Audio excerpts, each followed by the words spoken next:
आपल्या परिसरातील ताजी अपडेट पाहिजे आहे ना, तर मग आजच C24 तास या आपल्या YouTube चॅनलला लाईक करा, शेअर करा, सबस्क्राइब करा आणि बेल आयकॉनवरती क्लिक करायला तर अजिबात विसरू नका।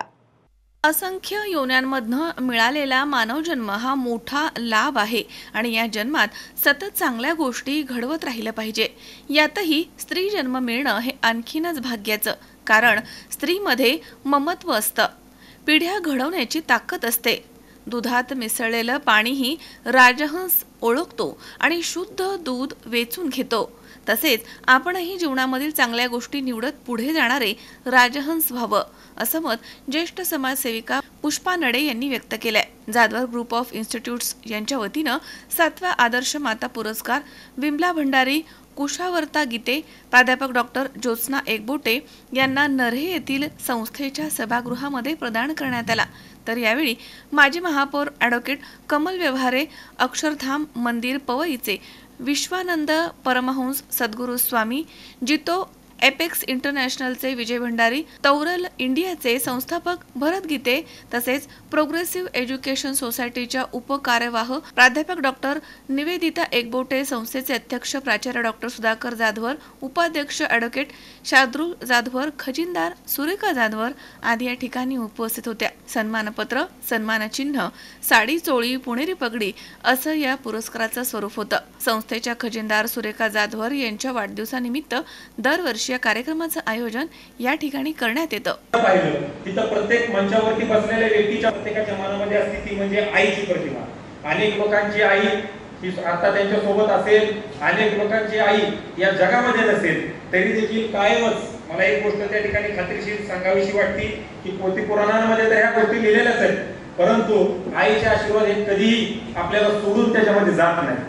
आज या प्रत्येक मंचावरती बसलेल्या त्यांच्या मुलाच्या मनामध्ये, मुलीच्या मनामध्ये, तुमच्या प्रत्येकाच्या मनामध्ये एकच भावना आहे की आज आमच्या आईचा सन्मान या मंचावरती त्या ठिकाणी होतोय आणि तो सन्मान होत असताना प्रत्येकाचं ऊर हे अत्यंत त्या ठिकाणी भरून आलेलं आहे, हे देखील आपल्याला त्याच्यामध्ये दिसतं। आज वरती बसलेले आमचे एकबोटे मॅडम असतील, मंचावरती बसलेले गीते सर असतील, मंचावरती थोड्याच वेळात आगमन होणारे भंडारी सर असतील, या प्रत्येकानं त्यांच्या आईनं स्वतःच्या घरादाराचा विचार न करता, स्वतःच्या प्रॉपर्टीचा विचार न करता, आपण किती चांगल्या पद्धतीनं सुखी राहिलं पाहिजे या गोष्टीचा विचार न करता या सगळ्या लोकांनी समाजासाठी म्हणून ही लोक पुढे आलेली आहेत आणि समाजासाठी पुढे येत असताना स्वतःच्या नावाचा तर झेंडा या लोकांनी रोवलेलाच आहे, परंतु समाजासाठी ज्या पद्धतीचं ती लोक कार्य करत आहेत म्हणून त्या आदर्श माता आहेत आणि त्यांची स्वतःची मुलं त्या पद्धतीची घडवलेली आहेत, म्हणून त्यांची मुलं सुद्धा आदर्श पुत्र आणि आदर्श मुलगी त्यांनी त्या ठिकाणी घडवण्याचं काम हे मोठ्या प्रमाणावरती केलेलं आहे आणि म्हणून त्या सगळ्या लोकांना आपण या मंचावरती बोलवलेलं आहे। की मनुष्य जन्म एकदाच मिळतो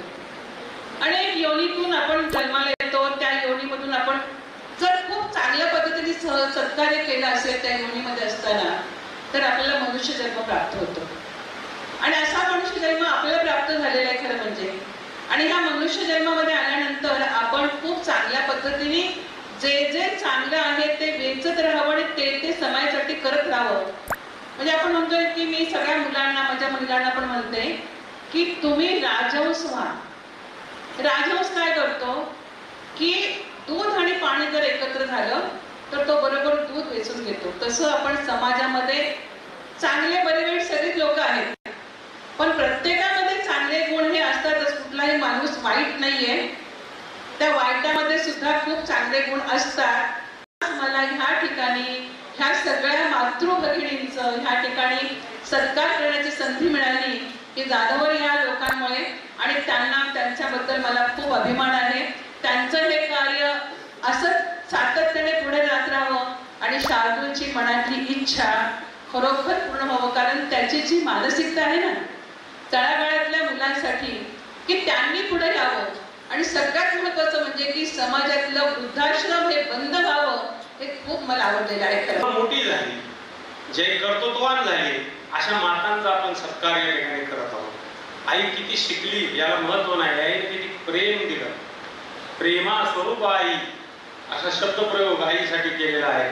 वात्सल्य सिंधू आई असे शब्दप्रयोग आपल्याकडे केलेले आपल्याला तर तुमच्या आई बाबाचा सत्कार होणार। या स्टेजवरती आपण अजितदादांच्या आईचा सत्कार केलेला आहे, या स्टेजवरती सदाभाऊ खोत यांच्या आईचा सत्कार केलेला आहे. या स्टेजवरती आपण राजू शेट्टी यांच्या आईचा सत्कार केलेला आहे. महादेव जानकर यांच्या आईचा सत्कार केला आहे. हे मंत्री झाले पण यांची आई कोणी मेढ्या सांभाळत होती, कोणी मजुरी करत होती, कोणी काही काम करत होती आणि म्हशी सांभाळत होती. अशा प्रकारचं साधं जीवन जगणाऱ्या माता पण आपले पुत्र मोठे केले. त्यांच्यासाठी आपण या ठिकाणी हा स्टेज उपलब्ध करून दिलेला होता आणि तेच काम आज आपण केलेलं आहे.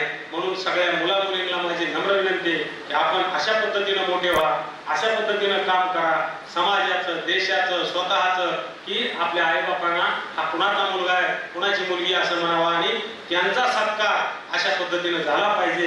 हे या कार्यक्रमामधून आपण घ्यावं लागतं. अमोल उदमले, C24 तास, पुणे. ताज्या घडामोडी पाहिजेत तर मग C24 तास या आपल्या YouTube चॅनलला लाईक करा, शेअर करा, सबस्क्राईब करा आणि बेल आयकॉनवरती क्लिक करायला विसरू नका.